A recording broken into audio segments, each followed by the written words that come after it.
of Green Gables. Karya Lucy M. Montgomery. Bab 1. Mrs. Rachel Lynn terkejut. Mrs. Rachel Lynn tinggal di suatu tempat tepat ketika jalan utama Avonlea menurun menuju sebuah ceruk yang dipagari oleh pohon-pohon elder dan ladies eardrops serta dilewati oleh sebuah sungai kecil yang bersumber jauh di dalam hutan di tanah keluarga Cuthbert yang sudah ditempati sejak dahulu. Sungai itu deras dan bercabang-cabang di dekat sumbernya, dan saat masih mengalir di dalam hutan, dengan kolam-kolam dan air terjun kecil yang tersembunyi, tetapi saat melewati Lynn's Hollow, Ceruk Lynn, aliran sungai begitu tenang dan teratur. Bahkan, aliran sungai pun tak bisa melewati pintu depan rumah Mrs. Rachel Lynn tanpa tingkah laku sopan dan terhormat. Mungkin, arus sungai itu menyadari bahwa Mrs. Rachel sedang duduk di depan jendela, mata tajamnya mengamati semua yang lewat di depan rumahnya, mulai dari aliran sungai hingga anak-anak.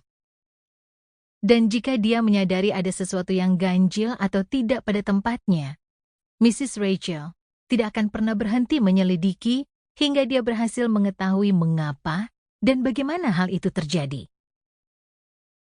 Di daerah Avonlea dan sekitarnya, ada beberapa orang yang bisa mengetahui urusan tetangganya dengan cara mengabaikan urusannya sendiri. Tetapi, Mrs. Rachel Lynn adalah salah seorang perempuan andal yang bisa mengatur urusannya sendiri sekaligus urusan orang lain. Dia adalah seorang ibu rumah tangga yang hebat. Pekerjaannya selalu tuntas dan dikerjakan dengan baik. Dia menjalankan suatu usaha menjahit pakaian, membantu mengurus sekolah minggu, dan merupakan pemberi bantuan bagi kelompok penggalangan dana gereja dan sukarelawan misi luar negeri. Dengan semua kesibukan ini, Mrs. Rachel masih memiliki banyak waktu untuk duduk selama berjam-jam di depan jendela dapurnya, merajut selembar selimut dari tenunan kapas. Dia telah merajut 16 selimut.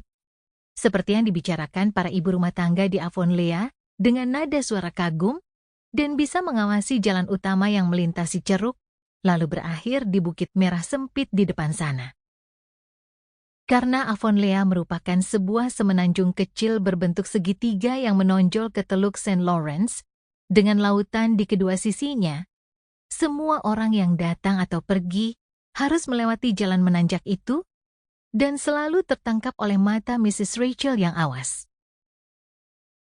Pada suatu siang, di awal Juni, Mrs. Rachel duduk di depan jendelanya. Sinar matahari masuk melalui jendela, hangat dan terang. Taman di lereng kecil di depan rumah merona oleh mekarnya bunga-bunga berwarna merah muda dan putih, diiringi dengungan sekelompok lebah. Thomas Lynn, seorang pria pendiam bertubuh mungil yang dikenal sebagai suami Rachel Lynn oleh orang-orang Avonlea, sedang menebar benih lobaknya yang terakhir di lahan bergelombang di belakang kandang. Dan Matthew Cuthbert seharusnya menebar benih juga di lahan luasnya yang bertanah merah, dekat dengan sungai, jauh di sebuah rumah pertanian yang bernama Green Gables, loteng-loteng hijau. Mrs. Rachel mengetahui bahwa seharusnya begitu, karena semalam, di toko milik William J. Blair di Carmody, Mrs. Rachel mendengar Matthew Cuthbert memberitahu Peter Morrison bahwa dia akan menebar benih lobaknya besok siang. Tentu saja Peter yang bertanya kepada Matthew Cuthbert, karena semua tahu Matthew Cuthbert tidak akan pernah memberi informasi tentang apapun yang terjadi dalam hidupnya secara sukarela. Dan sekarang, di sanalah Matthew Cuthbert pada pukul 2:30 siang saat hari yang seharusnya sibuk, dengan perlahan berkendara menuruni ceruk dan mendaki bukit. Selain itu, dia mengenakan sebuah kemeja putih berkerah dan setelan bajunya yang terbaik, yang merupakan bukti nyata bahwa dia akan pergi keluar Avonlea. Dan dia mengendarai kereta bugi, ditarik oleh kuda betinanya yang berwarna coklat kemerahan. Sample complete. Ready to continue?